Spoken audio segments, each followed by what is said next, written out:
안녕하세요, 아미입니다. 오늘은 여러분들에게 요리사가 갖춰야 할 기본 중의 기본, 프라이팬 돌리기에 대해서 이야기해볼까 합니다. 오늘은 프라이팬을 왜 돌리는지부터 시작하여 돌리면서 흔히들 하는 실수, 그리고 생각해야 할 점을 설명드린 다음에 프라이팬 돌리는 원리와 연습하시는 방법, 그리고 이 무거운 프라이팬을 돌리기 위해 필요한 힘을 어떻게 기르는지 설명해드리도록 하겠습니다. 바쁜 주방 속 없는 시간, 행동 하나하나가 의미가 있어야 합니다. 그냥 프라이팬만 이런다고 되는 게 아니야.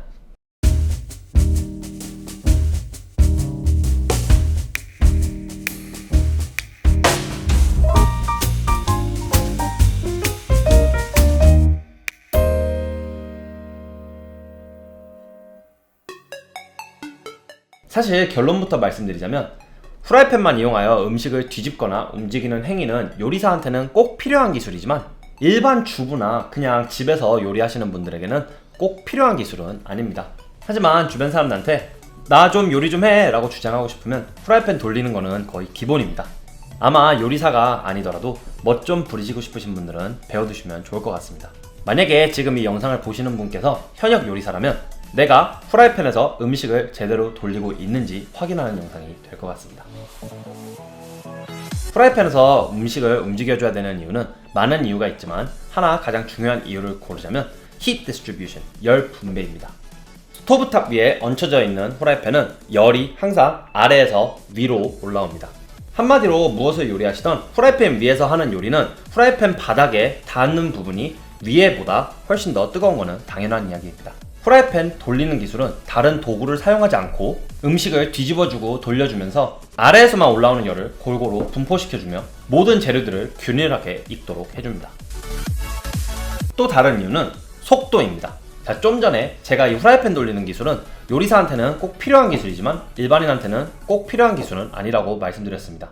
자기가 하시는 요리를 감상하시면서 손으로 천천히 주걱이나 숟가락 또는 스패츌러 같은 걸로 아마 계속 휘젓고 있으실 겁니다. 이렇게 요리를 하신다면 프라이팬 돌리는 기술은 필요하지 않을 뿐더러 오히려 해가 될 수도 있습니다. 왜 해가 될 수 있는지는 조금 이따가 설명해 드릴게요. 하지만 현역 요리사들은 보통 프라이팬 위에다가 음식을 얹혀놓은 다음에 다른 거를 하고 있는 경우가 대부분일 겁니다. 예를 들어 칼질을 하고 있을 수도 있고 다른 프라이팬에 신경을 쓰고 있을 수도 있고 아니면 주변 정리를 하고 있을 수도 있겠죠.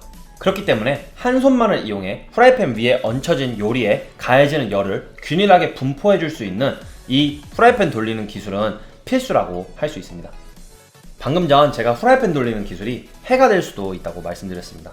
그거는 프라이팬을 이렇게 돌릴 때 스토브에서 프라이팬이 떨어지기 때문에 열을 항상 뺏기고 있다고 생각하셔야 합니다. 이 점은 프라이팬을 돌릴 때 항상 생각하셔야 하는 점입니다.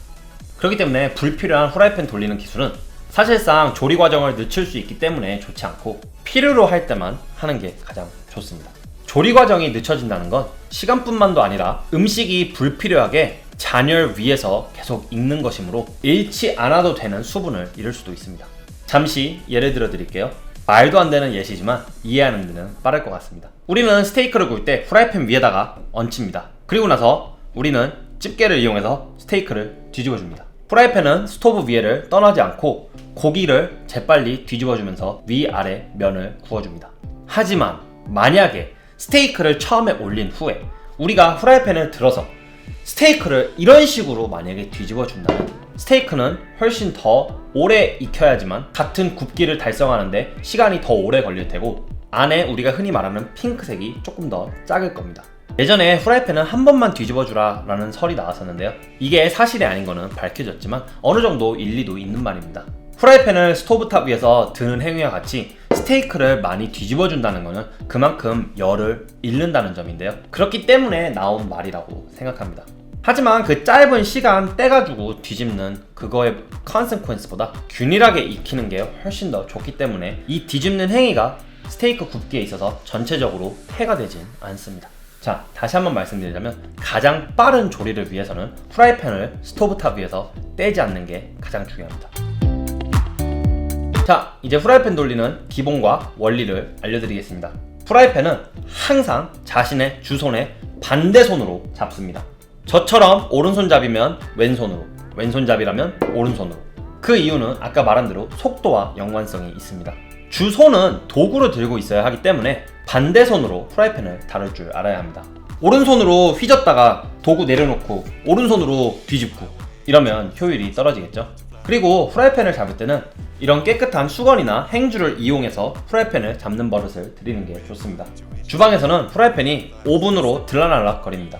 오븐을 사용하지 않는 레스토랑이라도 이 손잡이 또한 열을 받을 수 있기 때문에 이 버릇을 들이지 않으면 만약에 손잡이를 잡았을 때 손 전체 화상을 입는 경우도 있습니다. 그렇기 때문에 자기 자신 보호를 위해서 항상 깨끗한 수건이나 행주를 이용해서 프라이팬 잡는 버릇을 들이는 게 가장 좋습니다. 그리고 아마 좋은 프라이팬을 사신다면 대부분의 손잡이가 굉장히 얇을 것입니다. 그 이유는 이 주제랑 크게 연관성이 없기 때문에 다음에 제가 말씀드리도록 하고요. 이 얇은 핸들은 그냥 손으로 이렇게 잡으시는 것보다 타올을 이용하여 이렇게 잡으시면 훨씬 더 잡기 수월합니다. 자, 이제 프라이팬 돌리는 원리를 알려드리도록 하죠. 흔히들 음식이 위아래로 움직이니 프라이팬을 위아래로 움직여야 된다고 생각을 하시는데 위아래가 아닌 앞뒤입니다. 앞뒤. 프라이팬은 앞뒤로 움직이지만 프라이팬 머리를 살짝 기울여주면 앞뒤로만 움직여도 음식의 움직임은 원형 모양이 그려집니다. 앞뒤로 움직여도 음식의 원형 모양이 이런 식으로 그려집니다. 자, 완전 이론적으로 무슨 말을 하는지 제가 종이로 보여드리도록 하겠습니다. 이게 프라이팬이라고 생각합니다. 이때 프라이팬 머리를 앞으로 기울이면 이런 모양이 되겠죠? 동전이 음식이라고 가정을 했을 때 중력의 힘을 받는 음식은 자연스럽게 앞으로 쏠리게 될 겁니다. 프라이팬을 보면 둥그스럽게 프라이팬 입이 벌어지는데 이렇게 생긴 프라이팬이 이론적으로 음식을 뒤집기가 쉽습니다. 프라이팬을 뒤집는 기본 모션은 위아래가 아닌 앞뒤라고 말씀드렸습니다. 조금 더 확대해서 보여드릴게요. 잘 보세요. 프라이팬 앞부분입니다. 핑크색으로 그리는 건 앞뒤로 움직이는 우리의 움직임, 즉 힘의 방향입니다. 우리가 프라이팬을 뒤로 당길 때 이 프라이팬 앞부분에 있는 음식은 프라이팬 면적이 우리가 당기는 힘이랑 수직이 아니라 프라이팬 입의 각도로 인해 위로 자연스럽게 튀어오릅니다.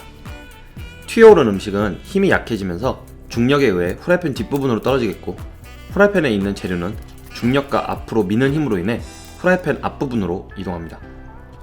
이때 당기는 힘은 얼만큼 당기세요 라고 말씀드리는 것보다 음식의 무게 그리고 프라이팬의 각도로 인해 힘이 달라지며 중력의 힘을 받는 앞 모션보다 당기는 뒤 모션이 이론적으로 조금 더 강해야 합니다. 냄비 같은 경우엔 이 프라이팬 입의 각도가 당기는 힘의 방향이랑 수직함으로써 우리가 당기는 힘을 가했을 때 음식이 튀어오를 방향이랑 우리가 당기는 방향이랑 동일하게 음식이 튀어오를 수가 없습니다. 그러므로 이 각을 억지로 손목으로 만들어줘야 하는데 그건 숙련도가 더 필요하니 꼭 프라이팬처럼 입이 있는 걸로 먼저 연습하시는 게 좋습니다. 반면 웍같이 이 면적이 넓은 건 음식을 높이 튀어오르게 할 수 있는 장점이 있지만 이 면적을 다 활용하려면 손목 스냅이 필요하기에 조금 어렵습니다. 연습은 옆면이 낮은 프라이팬으로 하는 게 가장 쉽습니다. 엄청난 이론은 아니지만 머리로 이해하고 연습하시는 거랑 그냥 연습하시는 거랑은 조금 다르니 한번 짚고 넘어가 봤습니다. 이제 이론적으로 이해를 하셨으니 연습하는 방법을 한번 보여드리도록 하겠습니다. 연습하는 방법은 쌀이나 콩처럼 마른 재료가 연습하기 가장 좋습니다. 쌀이랑 콩을 이렇게 넣고 프라이팬 머리를 기울여주신 다음에 앞뒤로 이렇게 움직여주는 게 기본 움직임입니다. 앞뒤로 움직이는 거에 익숙해졌다면 조금씩 손목을 사용하여서 원 모양을 함께 그려주시면 됩니다.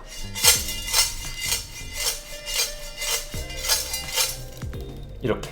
하지만 손목은 크게 필요로 하지 않으면 무거운 프라이팬 같은 경우는 손목에 무리가 올 수도 있기 때문에 만약에 손목이 아프시거나 프라이팬이 너무 무겁게 느껴지는 분들은 크게 신경 쓰지 않으셔도 됩니다. 앞뒤만 기억하시고 그 동작이 익숙해진다면 손목 움직임은 자연스럽게 나중에 따라올 겁니다. 욕심 부리지 말고 연습하세요. 제가 처음 요리를 시작할 때 이런 무거운 프라이팬을 한 4-5개 정도 요리를 하고 있었는데 손목 위주로 이렇게 요리를 하다 보니 손목 인대가 늘어난 적이 있습니다. 그러니 손목에 무리가 가지 않도록 방금도 이야기 드렸지만 기울여서 앞 뒤만 한다면 손목의 움직임은 자연스럽게 나중에 터득하시게 될 겁니다. 제가 요리를 여러분들께 알려드릴 때는 항상 이론과 함께 알려드리고 있습니다.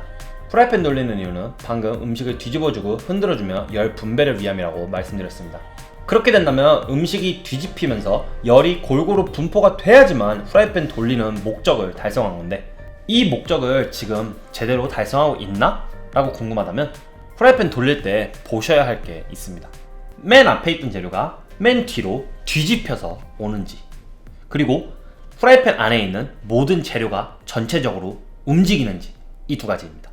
정말 많은 요리사들이 이 후라이팬을 돌린다고 후라이팬을 이렇게 왔다 갔다 거리긴 하는데, 맨 앞에 있는 음식이 뒤에까지 오질 않고 중간에 떨어지면서 이 뒤에 있는 음식은 뒤집혀지지 않습니다.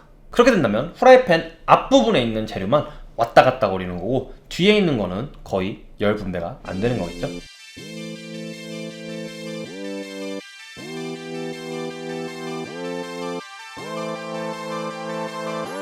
다음에 프라이팬을 돌리실 때 꼭 모든 재료가 움직이는지, 그리고 맨 앞에 있는 음식이 맨 뒤로 뒤집혀서 오는지 확인해보세요. 자, 마지막으로 프라이팬 이렇게 앞부분을 잡더라도 이 프라이팬이 굉장히 무겁게 느껴질 수가 있습니다. 아마 지금 이 영상을 보고 계신 10명 중에 9분은 제 프라이팬을 한 손으로 들었을 때 오! 생각보다 너무 무겁네? 라고 말씀하실 겁니다.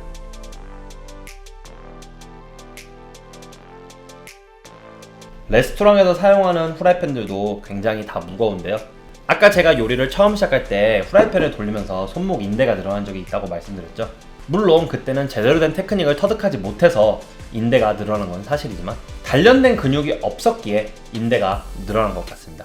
만약에 이런 무거운 프라이팬을 손목에 무리가 가지 않도록 프라이팬 돌리는 거를 연습하고 싶으신 분들, 하지만 힘이 조금 모자라신 분들은 제가 했던 운동을 따라해보세요. 프라이팬에 가장 무겁게 느껴질 끝부분을 잡습니다.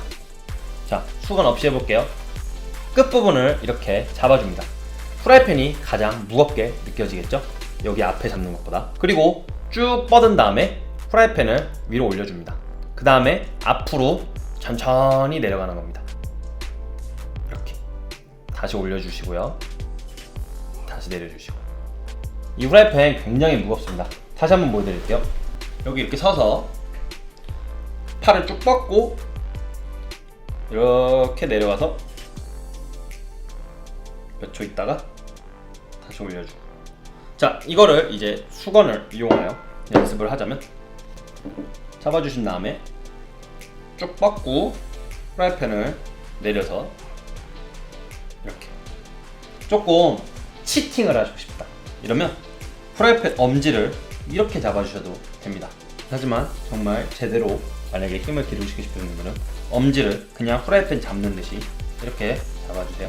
그럼 다들 이제 프라이팬 돌리는 이론, 돌리는 법, 주의하실 점, 그리고 연습하는 방법을 이제 배웠으니 멋지게 프라이팬을 돌려서 열이 골고루 가해진 음식을 완성시키길 바라겠습니다.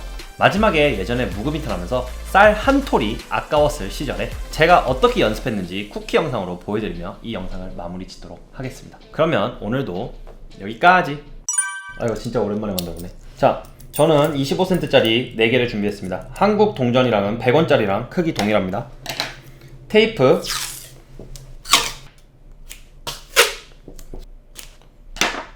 묶어버립니다.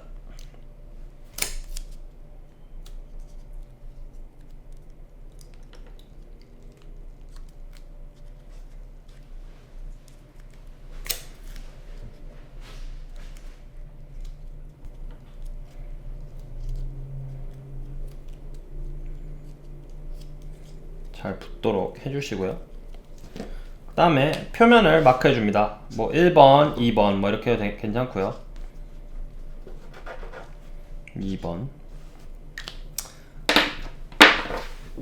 그 다음에 프라이팬을 가져와서 수건을 잡아주시고 뒤집는 놀이 하는 겁니다.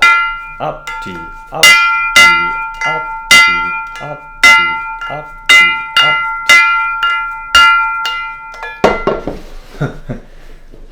저 이러고 놀았어요.